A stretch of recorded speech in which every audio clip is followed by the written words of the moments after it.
Alright, so the comic's done. You've stepped away from it, rested, relaxed, enjoyed some life outside of making comics. But now, it's time to get back to it. It's time to take a second look at that comic and see what can we learn from what we just did, so that way what we're going to do next is all the better for it. In today's episode of Panels in Progress, we're going to go over how to reflect and learn from our previous creations. Hi, I'm Chris, and let's get into it. You're probably asking yourself, why would we need to reflect at all? The comic is done, the manga's done, it's over with, let's just move on to the next thing.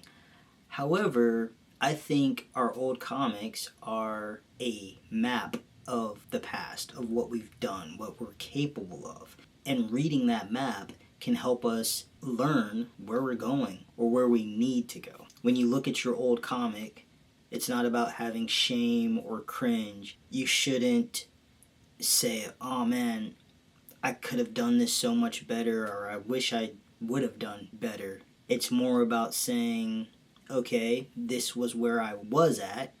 Now where do I want to be? How can I get better?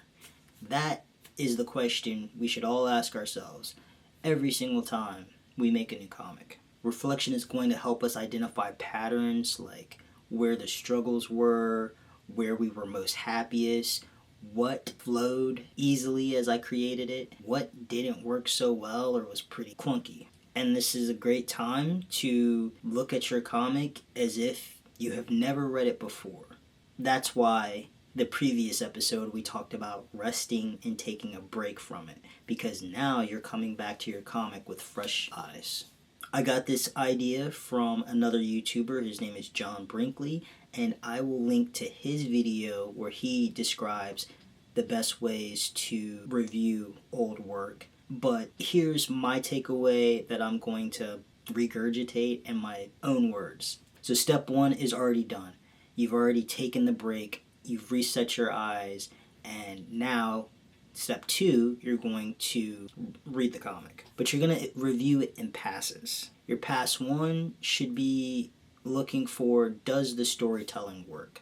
Is the story being conveyed the way that it should be conveyed? Do the emotions hit the way you want them to hit? Do the laughs hit? Is the paneling flowing through the page? Is it effortless for you to read?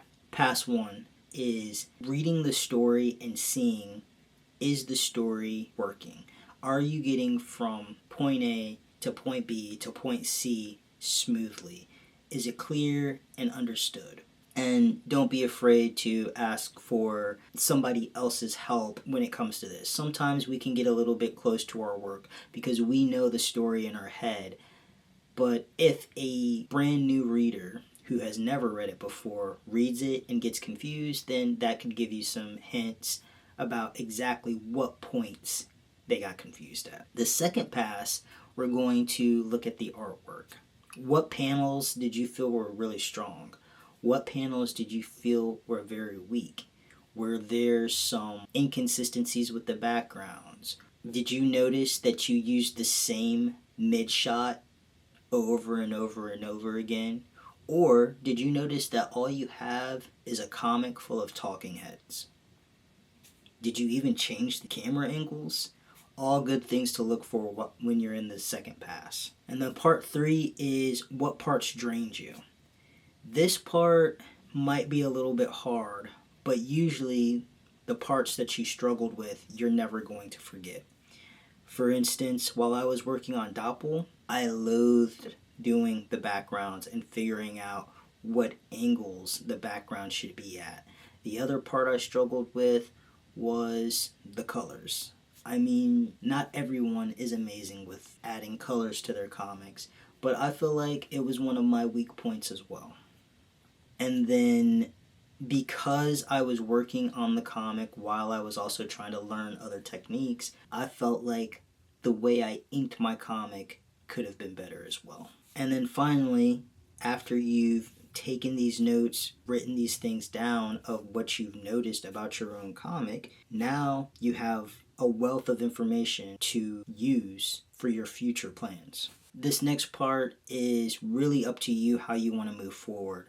Some people will want to go directly into the next comic and using that next comic as the study, and then other people might want to do some studies on the side that are comic related, but they're more like comic adjacent.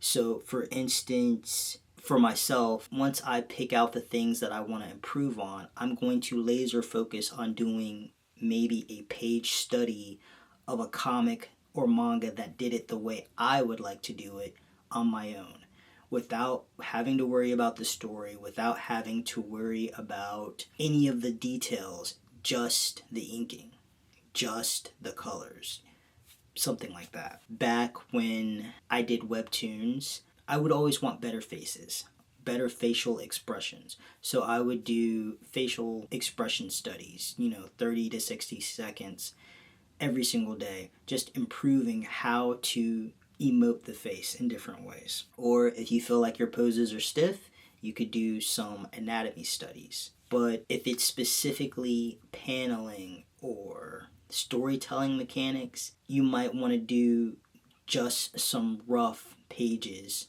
working on just that detail. Don't make it too complicated. Sometimes making a full comic, 24 pages, just to practice your techniques might be a little bit too much, because comics, as you already know, have a lot of moving parts. You're not only drawing pictures, you're writing a story, you're moving the reader through the page, you're inking, you're designing, you're creating. It's so many moving parts that sometimes when we concentrate on the whole, some of these smaller details can get lost. I would pick just one thing to study at a time for one page. Don't be afraid of the one-page comic. Don't be afraid of the two-page comic. You can get a lot done in just 2 pages. The story doesn't have to be complete in 2 pages. It could just be a scene that has something happening between page 1 and page 2. That's it. This isn't to share to the world. I mean, yeah, we're artists, of course, we're going to want to share it to the world. But this is for you to understand how to improve, how to practice. And I do want to say, because another YouTuber that I watch, Kesh, has made these videos called The Practice Trap. And I really want to do a video about his video because I've fallen victim to the practice trap. But I feel like what I'm recommending right now is not that. It's more to study on a smaller scale to keep going. Whereas I think what he's trying to say is don't just study for study's sake. But if you actually make mini comics to do your studies, then that's not necessarily the practice trap. I mean, I could be wrong. If you guys have seen that video, I'll try to link it up in this video. Let me know. But if you've seen that video and you think that what I'm suggesting is exactly the practice trap, then let me know. I might have to change my ways. Now that you have your notes based upon what you want to improve, the next step is to let those notes guide you to the next comic, the next story. So for instance, I really want to improve on the darkness of my comics. I felt like the scary moments needed a little bit more black, needed a little bit more heft, weight from the ink. And so I intentionally plan on doing just a short 2 or 3 page comic. I don't know how long it's going to take me to show the scene that I want to show, but I want to focus on just the storytelling elements, the darkness, and the mood and the tension. I mean, I know that sounds like a lot, but for a comic, really it's not. Because there's not going to be words. It's going to be a situation that's happening. And any of this seems unclear, don't worry. I'm going to make a video based upon myself reviewing these comics, and I'm going to take you with me through this process. You'll see the process of me reviewing my comics and what I look for. 2, you're going to see me do the studies using comics to study and improve upon. And then 3, you're going to see me make the next comic. I'm taking you along on the journey because I want to show you how to improve, how easy it is to keep going. I want to be honest. The reason I made this YouTube channel, one, I love comics and manga, but two, I really want to inspire everybody who has a story to tell, who wants to make comics, who wants to make manga. I want to inspire you all to start making comics and manga. I want to inspire you all to start telling your stories. And I want to show you that the little things you can do to get your stories out there. And so, yes, this is my journey, but I also want this to be your journey. So if you are interested in making your own comics or learning from your old comics, keep watching, hit subscribe, and let me know in the comment section below, what are some of the things that you want to improve upon on your next comic? Is it the inking? Is it the colors? Is it thumbnailing? Or is it just writing the story?